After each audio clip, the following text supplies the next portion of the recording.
So hello and welcome back to Stephen's 4 Wheels. Today we're going to be doing a walk round tour of my 1999 R107 SLK230 Kompressor. I kind of thought recently I haven't actually done a bit of a walk around tour of this car probably since I actually bought it, the very first or second video with this car. I think I went around and talked about all the issues with it, but since then I've pretty much solved all the issues on this car. I don't think I've actually done a full walk around tour. I've done bits and pieces here and there, but I thought for like today, let's get out while the weather's nice. I'll put the roof down, give them the car a quick wipe over. Let's go for a little bit of walk around. So we're going to go for a little walk around the outside and we'll go onto the inside as well. Right, so let's start with the outside then. So here is my 1999 R170 SLK230 Kompressor. Now here in the UK you could only get the 230 Kompressor Auto. That's the only model you could get. After the facelift in 2000, and you get the 200 compressor and the 320 V6. And if you wanted the AMG, you could also get the 32 AMG. But we're going to focus on this car today. So this car is finished in brilliant silver, which is code 744. So it's a very nice sort of metallic colour, so it would have been off for extra. I'm not too sure what the standard colour was back in the day, but this one's obviously, it has the metallic silver on there. Now, wheels, I've had these done. This is in quite a bright silver, so actually contrasts quite nice. A bit worried that they were going to be too much silver, but actually it's ever so slightly different. And I've got a slightly different shine to it, so I'm glad I went for this bright silver colour. So these are 16-inch, these are 3-spoke alloys. These were a genuine option, so these aren't an aftermarket alloy. These were actually a genuine option that you could have with an SLK. I did a standard weird option, which I'll put a picture in what this car I for, put these wheels on. You could also get a 5-spoke non-AMG alloy. You could also get a 5-spoke AMG alloy as well, which is quite a common option. So this one's the 3-spoke. Now these are particularly rare. This is the only set I've ever seen on eBay. Set of 4As. There was a single wheel on for sale in Germany. I'm not sure if that's still up for sale at the moment, but obviously you've got to bear in mind as well that the fronts are 205s. I think the rears are 225s, so you've got to be careful because the actual width of the wheel is a little bit different on the back, so you've got to make sure you get the white ones. So let's have a walk down the side of the car. Got a compressor badge. We've also got indicators which are mounted to the wing. On the facelift models, they moved onto the wing mirror, so you have to be careful if you want to buy a new mirror or a new wing to make sure you get the white one. Obviously the indicators in different places. So nice bit of black trim at the bottom, which goes all the way around the lower part of the car. Now this particular one has been painted. When I bought the car it was silver, and it actually had silver paintwork on it to try and make it look like a facelift car, because the facelift car had painted lowers on the bumpers and also on the side there. We stripped back the paint, the paint guy used stripped back the paint, and the plastic had been sort of I think like sanded down a little bit, so the finish wasn't very good, so we decided to go with this sort of satin black, which looks quite smart. Also on the pre-facelifts you also get this black unpainted door handles. This is a black plastic door handle. Well, the facelift models, they decided to paint them. So yeah, it looks a little bit different there. So we'll come on to the inside in a little bit. Let's move around to the back of the car. And it really is a nice looking car, particularly with the roof down like today. It's a glorious day. Let's get the roof down. So another little, this isn't the pre-facelift versus facelift model, so I'll point out if you can go around. So pre-facelift, you get this button on here, which I have to admit doesn't really look that nice on the back, to be honest, but yes, anyway, pre-facelift you get the button on the back here for the boot release, whereas on the facelift you just get a little button under here and it was all hidden. It just looks a little bit smarter, to be honest. So let's go and move back around again. Yeah, really is a nice looking car, this one, very understated. Now you could get a range of different colours on the SLK. One of my personal favourites is the bright yellow I did, so it's a non-metallic colour, it's a solid colour, but it does look really nice. And also an aqua as well. You see sometimes an aqua colour on the SLKs, which look really good. So yeah, but this is a silver with the black interior, quite a classy colour combination, to be honest. And there we go, back round where we started. Let's go and have a look on the inside. So we obviously have silver on the outside. We've got a black leather on the inside, which is lovely on a hot day like today. It's already, yes, that's already feeling quite hot. It's about 10:30 in the morning, so it won't be too hot yet. Black leather steering wheel as well, which goes quite nice with this. So it's quite a nice little classy colour combination with the silver on the outside and the black on the inside. So let's go for a sit down. So now on the inside, we've got this lovely 4-spoke steering wheel. I think they slightly changed the design again for the facelift car. I think the bottom spokes came a bit further over, I believe. So I believe this 4-spoke, very traditional Mercedes. My old 107 SL has a 4-spoke steering wheel. I think something Mercedes did for quite a long time. Some of the new ones now are going to the 3 spokes. So you have 2 spokes there and a central spoke there. So let's look at the dials. I really like the dials being in this lovely sort of ivory creamy colour. I think it would be a little bit dark with them being black again. I just think it's just that little bit of a pop of a lighter colour, particularly in this one being a black interior. And you also get a little bit of the dials in cream there as well. So we've got rev counter, speedo, temperature and fuel on that side. Got a few little controls down here. Got headlight adjustment, lights there. You think you pull out the switch here to put the fog lights on. You've got front and rear fog lights. Nothing much to report over in the door car. A couple of little speakers. Nice little sort of very wide pocket here.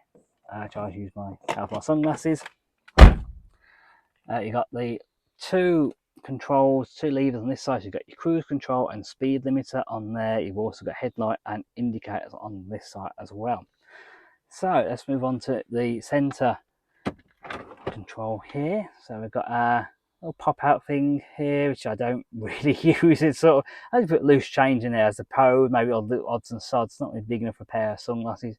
You could also get a cup holder insert here as well. Now you can fit these aftermarket, so if you've got one like this, you can fit the cup holder in there, but apparently you have to take the whole dash outside. A little bit of a pain, to be honest, so I won't be doing that. I don't miss cup holders that much, to be honest. So I've got air vents, you've got your dual zone or dual control, whichever way you like it, air conditioning. So basically you can have that side on really cold and have this side on really hot if you wanted to. A little bit of oddity to that. Normally you get dual zone climate control, but this is air conditioning, so it's a little bit odd.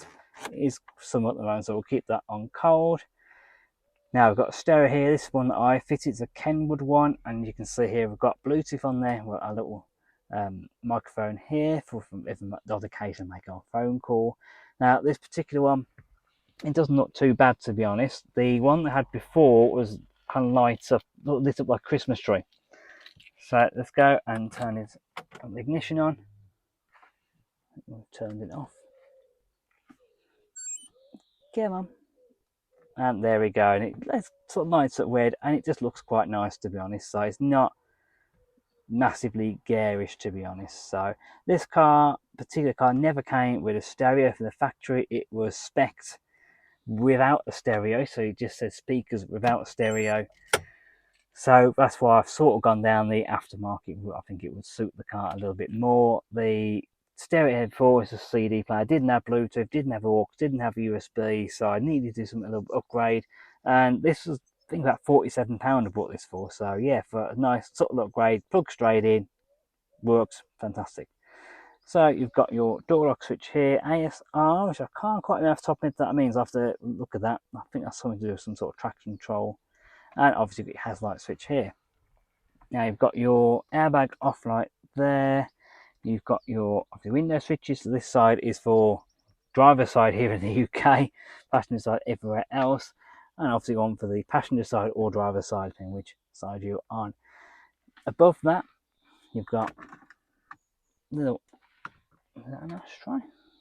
Yeah, a little ashtray or coin holder or something there. I've put the cigarette lighter in there, and then I've just put this in for my dash cam, and also have put a spare USB. So I want to charge my phone up while I'm in the car and also bring out a cable and charge that up. You've got the roof controls here. You've also got the mirror control, so you flip it to either side and both sides are electrically adjustable. So we've got a gearbox here, nice little Mercedes 3-point start on the top there. Now obviously, as we are Wise Drive here in the UK, little quirk is that all the sort of bits here telling you what gear you're in and the different settings, you've got a wet and a standard setting there, are obviously on the wrong side of the gearbox for us. So if I were to put the car into drive, I actually struggle to see where neutral, park and reverse is. So a little quirk that we have here in the UK, we don't quite get to see that. I think it's the same my older SL as well. So a little bit of a quirk, but obviously Mercedes aren't going to do a whole new gearbox layout and a gearbox shifter just for white and drive cars. I don't know what percentage of white and drive SLKs there are out there, but I can guarantee it's probably not that many. So moving on to the cubby holes in the back here, right, a bit of a cubby hole here, which again I don't really use for anything, it's a bit too small. This one here is a bit more useful. So I have this little game in here, which I mainly bought just for display when I go to car shows, a little bit of a quirky 90s throwback. So behind the driver's seat you have these very useful little hooks. I can imagine you could hook a jacket on there or a carrier bag or something. In here we have a little compartment, again you can put bits and pieces in there. I think I'll occasionally put the odd carrier bag in there. And then just behind each of the seats, if you can see, you've got that little netting compartment at the bottom, which does have a no bottles symbol on the side there, so we can put bits and pieces in there. So here we have the boot. As you can see, the roof is down at the moment, so it does take quite a bit of space, but you have still got a gap. I mean, that's probably about a foot, I would imagine, and there's quite a big space in there, and this bit goes deeper here as well. So this one has first aid kit. You also have a warning triangle up there as well, which is always useful. Underneath the floor we do have a spare wheel. We've got a compressor, a little toolkit, little jack underneath there as well. So let's have a look now what the boot looks like with the roof up. Here's what the boot looks like on the roof up. You have got this little divider you have to have down in order to put the roof down, but we can fold that away like so. And you do actually have quite a big space, certainly enough for two sort of medium-sized suitcases. And what I've also found, you've got this little ledge up here as well, which actually coming quite useful for smaller bags, jackets, that sort of thing. So they've got a little bit of a nice usable space up there. So finally, let's have a look under the bonnet of the SLK. Obviously, I've already pre-pulled the latch on the inside of the car to leave the driver's footwell. Now, I don't pretend that this is the cleanest engine bay. I don't really do engine bay detailing myself. But yes, here we have an engine. So this is the 2.3 compressor. I do like this little red bit on top of the cover here. Just to remind you that it has got a compressor supercharger on there. So yes, 2.3. I've just serviced this car about a month or so ago. That's all I've really done to this car. I had a big service when I first bought it. So things like fuel for air filter, spark plugs all done. I had an issue with spark plugs earlier this year. Basically, the car was running really rough. Dropped in a local garage and the spark plugs were replaced. Their space was plain enough. So I've been in there for a few years. Sort of expected them to last a bit longer, to be honest, but there you go.